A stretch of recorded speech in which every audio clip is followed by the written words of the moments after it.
San José, Costa Rica. Es el 17 de mayo de 1957. 3 sicarios acaban de ser capturados por las autoridades costarricenses que los acusan de estar en el país con el propósito de eliminar al presidente José Figueres. Los 3 agentes finalmente fueron deportados del país. ¿Pero quiénes eran estos hombres? 2 de ellos eran cubanos. Jesús González Cartas, alias El Extraño, era conocido como un hombre violento y finalmente fue asesinado a tiros en circunstancias poco claras en Miami. El otro cubano era Herminio Díaz García, quien luego se convertiría en guardaespaldas del gángster italoamericano Santo Traficante. Un tercer individuo fue apodado el Francesito. Su verdadera identidad aún no está clara. Una teoría es que se trataba de un ciudadano mexicano de padres franceses llamado Ernest Puvier Tron. Este fue un agente político del dictador dominicano Rafael Trujillo y estaba casado con una dominicana. Él era conocido en toda la región por ser un aventurero internacional. Otra teoría es que se trataba de Juan Manuel Delgado, un individuo menos conocido que era piloto en la Estatal Dominicana de Aviación, una aerolínea comercial. Ya sea uno u otro, vincula la trama con el dictador dominicano como el autor intelectual de todo. Además, el líder de este grupo, Jesús González Cartas, ya tenía sangre en sus manos. Se rumoraba que él había sido quien, por orden de Trujillo, había asesinado a Mauricio Báez, un exiliado dominicano y dirigente sindical que se atrevió a desafiar al dictador. Este murió en La Habana. Pero, ¿por qué un líder dominicano intentaba eliminar a un presidente costarricense? Este frustrado plan de asesinato fue solo una de las numerosas aventuras imprudentes, no del gobierno de los Estados Unidos o de la Unión Soviética, sino del gobernante de una pequeña nación insular del Caribe que trató activamente de eliminar a los presidentes de países aún más grandes como Venezuela y Guatemala. Para entender algunas de las razones por las que Trujillo quiso deshacerse de este y otros presidentes, tenemos que remontarnos a entender la geopolítica de la era, cuando la mayoría de los países de América Latina estaban gobernados por dictadores, y tales dictadores tendían a formar alianzas. Y por esta misma razón, las fuerzas a favor de la democracia en esos países también se aliaban. Entonces, lo que a menudo tenías es que cuando un dictador de un país determinado era depuesto, el país se convertía en un refugio para las milicias rebeldes y los exiliados de los países que aún estaban bajo dictadura. Y desde allí entrenaban y conspiraban para deponer a otro dictador, a menudo concentrando su atención en un dictador a la vez. Visto regionalmente, tenías 2 facciones. Por un lado tenías la alianza dictatorial de presidentes como Trujillo en República Dominicana, Somoza en Nicaragua, Pérez Jiménez en Venezuela, entre otros. Estos tildaban a sus rivales de comunistas. Por otro lado tenías líderes más liberales como José Figueres en Costa Rica, Luis Muñoz Marín en Puerto Rico, Juan José Arévalo en Guatemala y Rómulo Betancourt en Venezuela. Estos tildaban a sus rivales de tiranos. Estos 2 bloques intentaban constantemente socavarse mutuamente en una especie de guerra fría. Los dictadores apoyaban y financiaban actos de sabotaje y subversión y golpes de estado en los países del bloque liberal. Y el bloque liberal atacaba constantemente a los dictadores en foros internacionales y apoyaba a líderes de la oposición en el exilio como el dominicano Juan Bosch o el nicaragüense Rosendo Argüello Ramírez, con fines de socavar los regímenes dictatoriales. Y esto introduce un jugador muy importante de esta era, la Legión del Caribe. La Legión del Caribe era tanto un grupo armado como una entidad política compuesta por militares, guerrilleros, intelectuales y políticos. Su objetivo era golpear militarmente a los regímenes dictatoriales, centrándose principalmente en Trujillo. Sin embargo, donde este grupo fue más efectivo fue en la Guerra Civil de Costa Rica de 1948, luchando del lado de José Figueres, quien eventualmente se convertiría en presidente costarricense elegido democráticamente en 1953. El apoyo recibido de las tropas de la Legión del Caribe en favor de Figueres fue crucial para su victoria en este conflicto, y él correspondió a esto brindándoles un amplio apoyo una vez que se convirtió en presidente. Además, Figueres fue uno de los más vocales denunciantes de Trujillo en el escenario internacional. De hecho, incluso rompió relaciones diplomáticas con el Estado Dominicano tan pronto como asumió la presidencia. Trujillo odiaba a Figueres con pasión y estaba decidido a deshacerse de él. En ese momento, un oscuro individuo llamado Johnny Aves García estaba a cargo de los servicios de inteligencia dominicanos. Era conocido por ser imprudente y un poco psicópata. Mucha gente hasta el día de hoy afirma que muchos de los crímenes atribuidos a Trujillo fueron en realidad idea de Johnny. Este supervisó personalmente la ejecución del fallido complot para eliminar a Figueres, pero es posible que nunca sepamos con certeza si estaba siguiendo las órdenes de Trujillo o si lo estaba haciendo por su propia voluntad. Por ahora describamos los eventos tal como ocurrieron. Las siguientes son citas de escritores e historiadores: Santiago Castro Ventura, Mu Kien Sang y Robert D. Crasweller.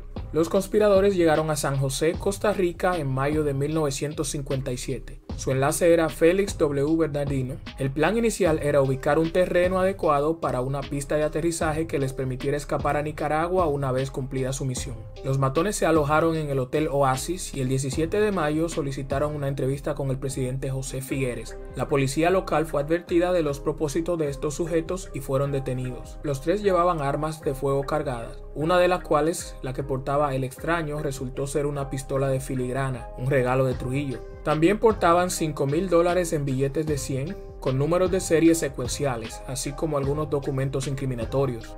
A excepción del extraño, los demás admitieron sus intenciones frustradas y el escándalo sacudió Centroamérica. Trujillo lo vigiló de cerca a través de sus misiones diplomáticas en la zona. El 20 de mayo, Ernesto Sánchez Rubirosa, embajador en Nicaragua, informó a la Cancillería que la prensa nicaragüense informó sobre los arrestos, insertando el siguiente recorte del diario La Hora del 19 de mayo. La policía de seguridad impidió que se realizara un atentado contra el presidente Figueres, cuando ayer capturaron a 3 cubanos, pero uno de ellos resultó ser dominicano, a quien le encontraron un revólver que le había regalado el generalísimo Rafael Leónidas Trujillo. El 23 de mayo, el embajador Sánchez Rubirosa envió una comunicación directa al jefe, informándole que el detenido Herminio Díaz declaró que estaban protegidos por el general Somoza, quien había dispuesto su permanencia en Managua por 4 días, siguiendo las recomendaciones expresas de Vuestra Excelencia, que los cubanos estaban en Managua bajo la dirección del señor Félix W. Bernardino, y que el general Somoza les había ofrecido todo tipo de cooperación y también la suma de $100,000 en efectivo si llevaban a feliz término el magnicidio de Figueres. Este documento, que naturalmente era para consumo muy privado, evidencia claramente la responsabilidad de Trujillo en el atentado frustrado contra el presidente de Costa Rica, José Figueres. En Costa Rica la justicia era muy flexible y al poco tiempo los imputados fueron liberados. Esta no sería la última de tales aventuras por parte de Trujillo.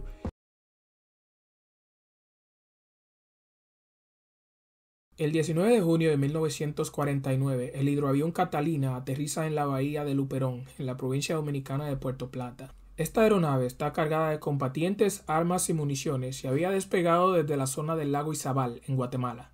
El gobierno guatemalteco de Juan José Arévalo había dado refugio a combatientes que luchaban por derribar el régimen del dictador dominicano Rafael Leónidas Trujillo. Su apoyo no se limitó a permitirles el uso del territorio guatemalteco durante la fase preparativa de la trama. En lo material, Arévalo les proveyó de armas y municiones, y aparte de eso les proveyó de importante información de inteligencia y apoyo moral, llegando a punto de romper unilateralmente las relaciones diplomáticas entre la República Dominicana y Guatemala. A pesar de todo esto, la expedición de Luperón terminó en fracaso, y despertó en el dictador dominicano una obsesión por influir y hasta cierto punto controlar sucesos políticos en Guatemala, siendo parte de tramas de golpe de Estado, estallidos sociales y hasta asesinatos. Algunos historiadores e investigadores llegan al punto de atribuirle una importante participación en el magnicidio de un presidente guatemalteco. Los años 40 y 50 fueron increíblemente turbulentos en la nación centroamericana de Guatemala. El país se convirtió en una especie de campo de batalla ideológico y político donde se debatían fuerzas regionales y socioeconómicas contrarias, que veían en el oponente una amenaza seria. Pero dicha guerra de poder no se limitó a las fronteras guatemaltecas. En un video anterior, expliqué cómo regionalmente existían 2 facciones en la región centroamericana y del Caribe: la alianza dictatorial de Trujillo en República Dominicana, Somoza en Nicaragua, Pérez Jiménez en Venezuela, entre otros. Estos se jactaban de ser una fuerza anticomunista en la región. En el bando contrario tenías líderes más liberales como José Figueres en Costa Rica, Luis Muñoz Marín en Puerto Rico, Juan José Arévalo en Guatemala y Rómulo Betancourt en Venezuela. Explicamos que estos 2 bloques intentaban constantemente socavarse mutuamente en una guerra de poder. Un actor protagónico en toda esta lucha en su momento fue el guatemalteco Juan José Arévalo. Refiriéndose a las tácticas que usó Arévalo para armar a los combatientes dominicanos antitrujillistas de la expedición de Cayo Confites, narra el embajador e historiador Reinaldo Espinal: Gracias a su amistad con el general Juan Domingo Perón, pudieron conseguirse 1000 rifles y sus correspondientes pertrechos para armar la expedición. En la ocasión puso de manifiesto su compleja habilidad, dado que Perón desconocía cuál era el verdadero destino de dichas armas. Pero pudo más la compleja maraña de adversidades, desencuentros, contradicciones y delaciones que terminaron arruinando aquellas auspiciosas posibilidades, las cuales el mismo Arévalo reconocería y lamentaría años después al recriminar públicamente la censurable conducta de Grau San Martín, presidente cubano, quien ofreció a los expedicionarios sus garantías de apoyo para llegar sin tropiezos a Santo Domingo, para pocas horas después, cuando ya se encontraban en el aeropuerto a punto de despegue, impartir orden de que los mismos fueran apresados. En las labores de apoyo del gobierno guatemalteco a combatientes dominicanos opositores al régimen de Trujillo jugó un papel protagónico y fundamental el coronel Francisco Javier Arana, de ideales políticos de centro derecha. Y en julio del año 1949, posterior al fracaso de la expedición de Luperón, la emisora estatal La Voz Dominicana emite repetidas veces el siguiente mensaje: «Aló, Guatemala, cuide su persona, coronel Arana». El escritor e historiador dominicano Eduardo García Michel escribe: «El coronel Arana fue el jefe militar que más contribuyó a los preparativos de la expedición de Luperón de 1949 y quien se encargó de la entrega de las armas a los combatientes. Murió en Guatemala, en el Puente de la Gloria, en julio de ese mismo año, en una emboscada que le fue tendida al regreso de recoger parte de las armas que debieron ser utilizadas en el desembarco de Luperón». El mensaje de «Cuide su persona, coronel Arana» era parte de un plan para introducir intriga y desconfianza en las relaciones entre Arévalo, Arbenz y Arana. Se sabe que debido a las correspondencias entre el costarricense José Figueres y el coronel Arana, las relaciones entre el presidente Arévalo y el coronel Arana estaban en su peor momento, y Arana se dirigía hacia Arévalo usando un lenguaje que bordeaba la insubordinación. A pesar de todo, tanto Arana como Arévalo eran enemigos irreconciliables de Trujillo. La muerte del coronel Arana fue un episodio que hoy al día es fuente de más preguntas que de respuestas, mientras que las relaciones dominico-guatemaltecas proseguían su imparable deterioro. Las tensiones llegaron a tal punto que el Congreso Dominicano emite una declaración de guerra a Guatemala el 27 de diciembre de 1949. A Juan José Arévalo le sucedió el presidente Jacobo Arbenz, también de corte liberal, que de inmediato se encontró con una intensa oposición de parte de sectores empresariales, en especial la infame corporación estadounidense, la United Fruit Company, que controlaba masivas extensiones de tierra agrícola en Guatemala. También se le oponían sectores de las Fuerzas Armadas y el gobierno de los Estados Unidos, que lo acusaba de comunista. Conspiradores locales se auxiliaron del apoyo de la CIA, así como de los gobiernos dictatoriales del nicaragüense Anastasio Somoza García, del dominicano Rafael Leónidas Trujillo y del hondureño Tiburcio Carías Andino. Es desde una base militar en Honduras donde se organiza el llamado Ejército de Liberación Nacional, dirigido por el coronel Carlos Castillo Armas. El conflicto culmina con la renuncia del presidente Arbenz el 27 de junio de 1954. Con Carlos Castillo Armas en el gobierno guatemalteco, Trujillo se sintió más a gusto con el estado de la situación geopolítica en la región latinoamericana. El problema radica en que en su megalomanía, Trujillo consideraba a Castillo Armas más como un subalterno que un aliado. Trujillo exigía de parte de Castillo Armas que le reconociese como el primer anticomunista de América. Entendía que el presidente guatemalteco le tenía una deuda de gratitud y que le debía sumisión. La gota que derramó el vaso fue la insistencia por parte de Trujillo con que Castillo Armas le condecorara con la Orden del Quetzal, la mayor condecoración oficial de Guatemala, cosa a la cual Castillo Armas nunca accedió. Trujillo determinó eliminarle físicamente y para ello se auxilió de uno de sus más infames esbirros, Johnny Aves García, quien se encontraba en México siendo entrenado en asuntos de inteligencia. En 1957, Trujillo lo traslada desde la Embajada Dominicana en México a la Embajada Dominicana en Guatemala como agregado militar, y desde allí conectar con ambiciosos militares guatemaltecos interesados en la desaparición física del presidente. Una vez más, la estación radial La Voz Dominicana emitía el siguiente mensaje: «Aló, Guatemala, cuide su persona, coronel Castillo Armas». Era un mensaje aterrador. Apenas 8 años antes, el coronel Arana había sido advertido con el mismo mensaje desde dicha estación radial, y meses después había sido eliminado. Trujillo falsamente alertó a Castillo Armas de un supuesto plan comunista para quitarle la vida, pero esto era una farsa para distraerlo de su verdadero plan. Castillo Armas muere el 26 de julio de 1957 en los pasillos del Palacio Presidencial, minutos antes de las 9 de la noche. un soldado de guardia del palacio le disparó a quemarropa, Romeo Vázquez Sánchez, quien se suicidó antes de que los demás guardias pudieran llegar a él. Las investigaciones sopesaron varias teorías que iban desde un complot militar para hacerse con el poder, hasta afirmar que el soldado había actuado en solitario, en venganza por la muerte de su padre durante la invasión de Castillo Armas desde Honduras. Muchos creen que la teoría de que Romeo Vázquez haya actuado solo es poco creíble, y una de las razones por la que dudan de esto es el hecho de que el soldado poseía un diario que fue presentado como evidencia posterior al suceso. Dicho diario estaba cargado de ideología comunista y palabras rebuscadas, que hacen poco probable que un soldado de su nivel educativo plasmara por escrito lo que allí se encontraba. En cuanto al complot militar, si bien varios oficiales fueron acusados y apresados, múltiples contradicciones entre los testigos resultaron en que al final fueran liberados. Una teoría, sin embargo, afirma que el autor intelectual del magnicidio fue el mismo Trujillo, y que la ejecución del mismo estuvo a cargo de Johnny Aves. Esta teoría no es carente de evidencia. En octubre de 1957 muere a tiros en el pueblo de San José Pinula el muy peligroso criminal cubano Narciso Escobar. Investigaciones revelaron que Narciso Escobar trabajaba para Johnny Aves García. Antes de morir, Escobar le proveyó a los agentes del orden que lo encontraron la placa del vehículo desde donde le dispararon. Este vehículo fue detenido minutos después por policías, pero recibieron orden del jefe de Seguridad Nacional, Enrique Trinidad Oliva, de dejar ir a los asesinos. El vehículo estaba a nombre de Carlos Gasell, un cubano que era agente de la Dirección General de Seguridad de Guatemala, pero que también espiaba para Trujillo. Tras su captura, el cubano aseguró que le habían robado el carro esa misma mañana, pero cuando se sintió acorralado delató a Johnny Aves García como el cabecilla de la trama. Trinidad Oliva negó tener relaciones con los crímenes y un juez le dejó en libertad, pero el Ministerio Público consiguió una nueva orden de captura que no pudo utilizar por el derrocamiento del gobierno interino.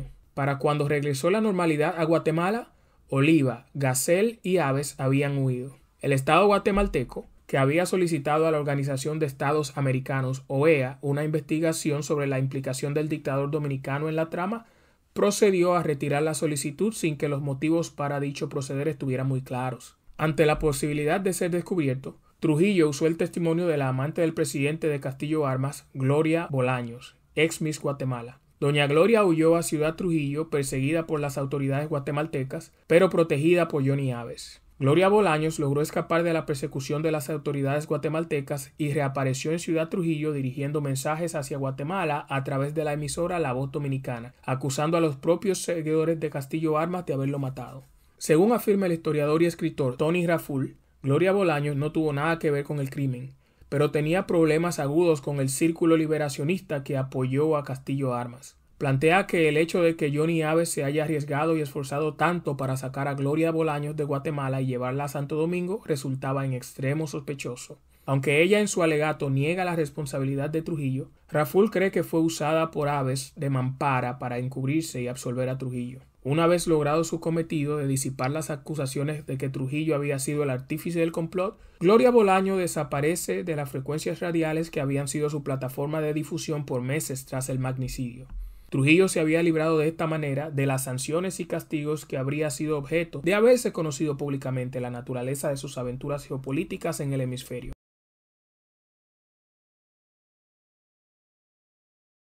En junio de 1929, dos jóvenes activistas recorrían las calles y clubes de los pueblos del Cibao, en el norte de la República Dominicana.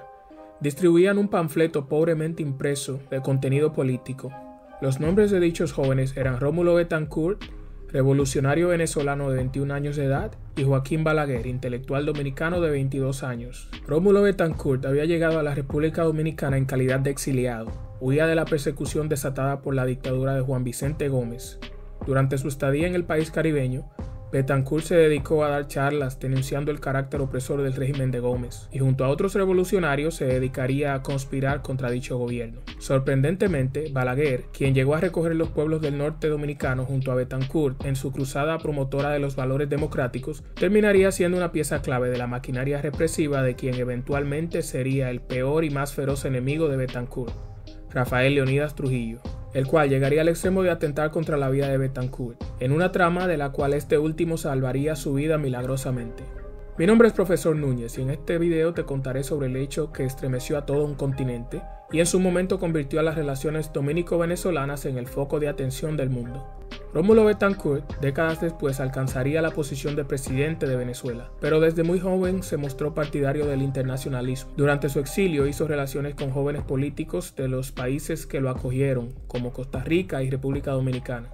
Mucho tiempo después, narrando sus actividades revolucionarias desde República Dominicana, escribiría lo siguiente: era preciso enderezar el mundo, y nos preparábamos a hacerlo con 50 fusiles viejos. Tras varias andanzas llegamos a Santo Domingo, donde no había entonces ningún déspota, y recorrí todo el país dando conferencias contra Gómez y consiguiendo voluntarios para la ansiada invasión. En julio de 1929 hicimos desde Santo Domingo el penúltimo esfuerzo desesperado de garibaldinismo expedicionario. En una medianoche embarcamos en la goleta La Gisela. Nos acompañaban unos cuantos voluntarios y un muestreo variado de revólveres y viejos fusiles, adquiridos con el dinero pagado por los asistentes a las docenas de conferencias contra el régimen entonces imperante en Venezuela que dicté en ciudades y pueblos dominicanos. Tal como lo predijo con seguridad el capitán de la goleta, cuando armas en mano se le conminó a viajar hacia las costas de Venezuela, el barco comenzó a hacer agua y estuvo a punto de zozobrar cuando se alejó del litoral dominicano. Debimos arribar derrotados antes de disparar un tiro y con la Gisela en trance de naufragio al puerto dominicano de Barahona. Es interesante notar cómo Betancourt se refirió a Santo Domingo como un lugar donde no había entonces ningún déspota, pero irónicamente apenas un año después asume la presidencia quien fue posiblemente el mayor déspota de toda la región latinoamericana. Rafael Leónidas Trujillo tenía una personalidad que era completamente distinta a la de Rómulo Betancourt. Mientras que Betancourt hacía gala de intelectualidad, compromiso ideológico y ser un paladín de la democracia, Trujillo desplegaba un absoluto pragmatismo centrado en la obtención y preservación del poder.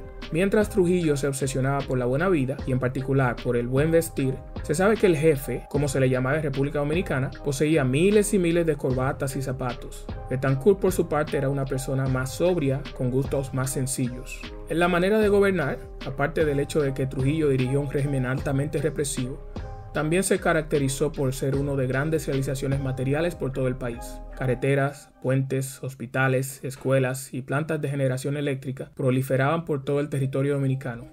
El gobierno de Betancourt, por su parte, se enfocó en guiar una transición democrática y un cambio de cultura en Venezuela, no tanto en construcciones. Si algo caracterizó a Trujillo, especialmente hacia finales de su mandato, fue su carácter megalómano. Tenía una percepción exagerada de su propia grandeza y de su poder. Fue dicha megalomanía la que lo llevó a tramar o a intentar lo que aún sus más cercanos consideraron como una locura. La década de finales de los años 50 se caracterizó por ser bastante convulsa políticamente. Regímenes que por largo tiempo habían gobernado con puño de hierro caían como moscas, mientras que los que aún no habían caído se tambaleaban. 1958 fue un año especialmente turbio, donde los tiburones, al oler la sangre, se aprestaban a enturbiar aún más las aguas. Mientras que Trujillo cumplía ya 28 años ejerciendo su dominio sobre la sociedad dominicana, Marcos Pérez Jiménez tenía apenas 5 en la cima del poder de Venezuela. El dictador Pérez Jiménez fue derrocado en enero de ese mismo año. Al igual que el de Trujillo, el gobierno de Pérez Jiménez, si bien bastante represivo, fue uno de grandes realizaciones materiales en poco tiempo. Ambos se caracterizaban porque aún al día de hoy, amplios sectores de sus respectivos países les reconocen que durante su gobierno se pudo constatar cierto progreso material. En las elecciones venezolanas de diciembre de 1958 resultó vencedor Rómulo Betancourt. Los choques verbales y diplomáticos entre Trujillo y Rómulo Betancourt no se hicieron esperar. Aún desde el exilio, Betancourt había sido un vocal opositor de Trujillo en foros internacionales. Desde el poder, Rómulo rápidamente se convirtió en una piedra en el zapato de Rafael Leónidas. Cabe destacar que a partir de esta elección venezolana se empiezan a alternar en el poder los llamados ADECO del partido de Betancourt y los copellanos del opositor Rafael Caldera.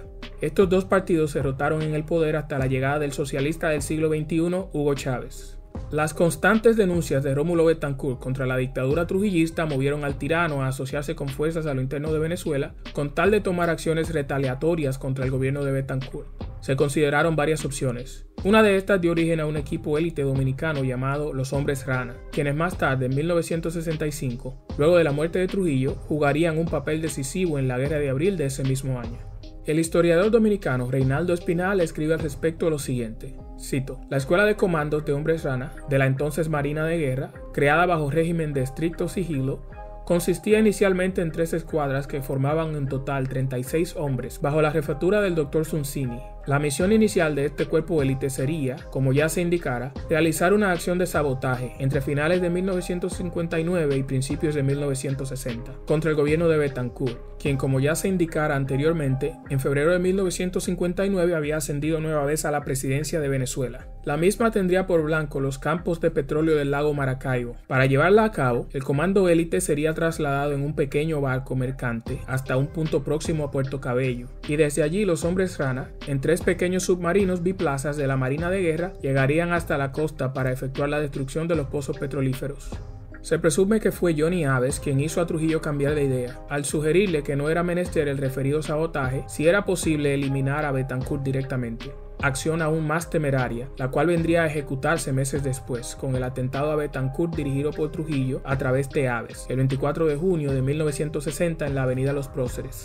Una versión atribuida a Nicolás Silva sostiene, no obstante, que el primogenio plan de sabotaje en los pozos petrolíferos de Maracaibo implicaba también la eliminación física de Betancourt. Para ello, el cuerpo élite de los hombres rana colocaría una mina en el buque de la Marina venezolana que utilizaba Betancourt para sus travesías por las caudalosas aguas del Orinoco. Refería que dicha operación fue cancelada luego de explotar una carga de dinamita durante una prueba bajo el casco de un viejo buque, hiriendo de gravedad a un joven y competente oficial. Los choques diplomáticos entre Venezuela y República Dominicana no cesaban, y Venezuela, apoyándose de documentos oficiales de la Iglesia Católica Dominicana, resultaba siempre ganadora, aislando cada vez más al régimen trujillista. Viéndose acorralado y con su orgullo de déspota herido, Trujillo tomó la decisión de ordenar el atentado. Es importante traer a colación el hecho de que este no fue el primer intento de Trujillo de eliminar a Betancourt. Ya en 1950, mientras Betancourt estaba exiliado en La Habana, había enviado un sicario que le inyectó una sustancia venenosa mientras éste caminaba por las calles de la referida ciudad. Betancourt pudo llegar rápidamente donde un amigo médico que le auxilió salvándole la vida. También en 1953, Trujillo había enviado sicarios a Costa Rica, donde Betancourt se encontraba exiliado. Pero afortunadamente el complot fue descubierto y los sicarios eliminados. Esta vez todo era mucho más arriesgado, pues el objetivo era ya el presidente de Venezuela. Para dicha conspiración, como ya se había vuelto costumbre, se delegó en Johnny Aves García su planificación y ejecución.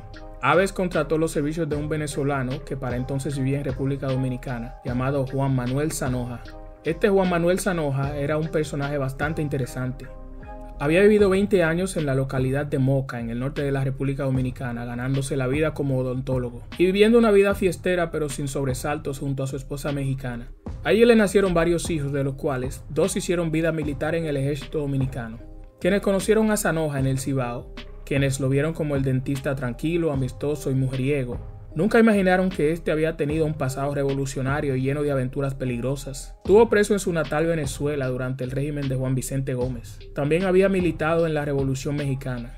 Zanoja, junto al capitán retirado del ejército venezolano, Eduardo Morales Luengo, se encargaron de la colocación de explosivos en un tramo de la avenida Los Próceres, por donde el presidente pasaría esa mañana. Betancourt precisamente tenía programado asistir a un desfile militar ese día, con motivo del Día del Ejército. A las 9:20 de la mañana, mientras Betancourt viajaba con su comitiva, un vehículo Oldsmobile 1954 que se encontraba aparcado a un lado de la avenida estalló violentamente. Este poseía una carga de 60 kilos de TNT. El resultado fue la muerte del escolta militar Ramón Armas Pérez, de otro militar de menor rango y de un transeúnte. El ministro de Defensa y su esposa resultaron gravemente heridos. Sin embargo, el objetivo del atentado, el presidente Rómulo Betancourt, sobrevivió milagrosamente.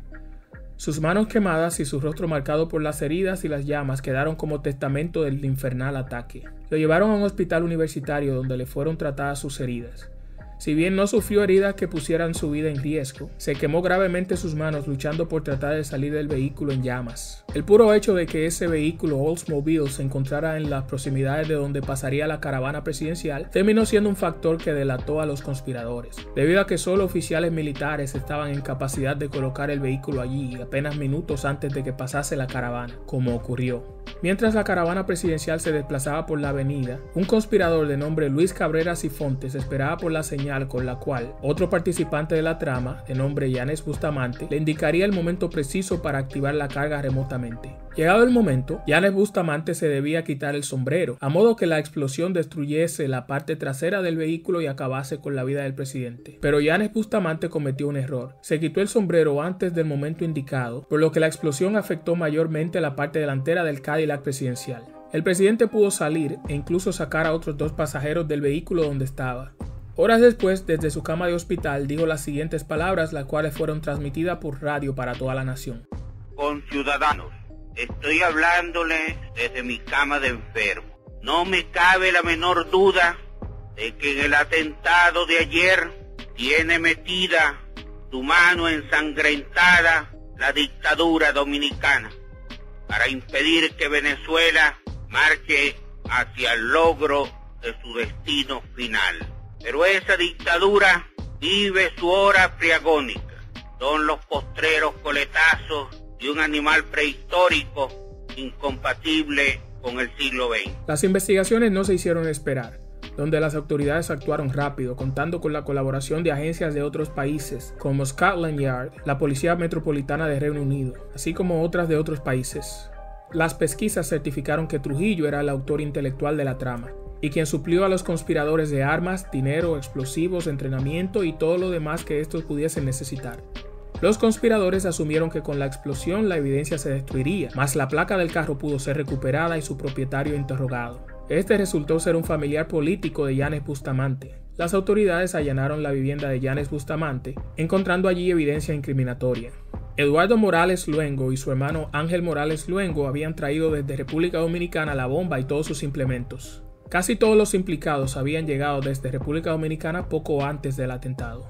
La misma noche del fallido atentado, el presidente se dirigió al Palacio de Miraflores, donde se presentó con las manos envueltas en gruesos vendajes, que le daban un aspecto de boxeador. Venezuela acudió a la Organización de Estados Americanos, OEA, la cual votó a unanimidad condenando a República Dominicana y aplicando las más drásticas sanciones contra un país miembro hasta la fecha. Este atentado aceleró aún más la caída del régimen, que se quedó aislado, y lo que fue aún más grave para Trujillo, sus acciones dañaron irreparablemente sus relaciones con los Estados Unidos de América. Luego de este atentado, los norteamericanos buscaban ansiosamente una oportunidad para deshacerse de él. La encontraron más tarde, cuando Antonio de la Maza y otros conspiradores pusieron en marcha un plan para terminar con la vida de Trujillo. Apoya mi trabajo suscribiéndote al canal, compartiendo este video y dándole a like. Mi nombre es Profesor Núñez, cambio y fuera.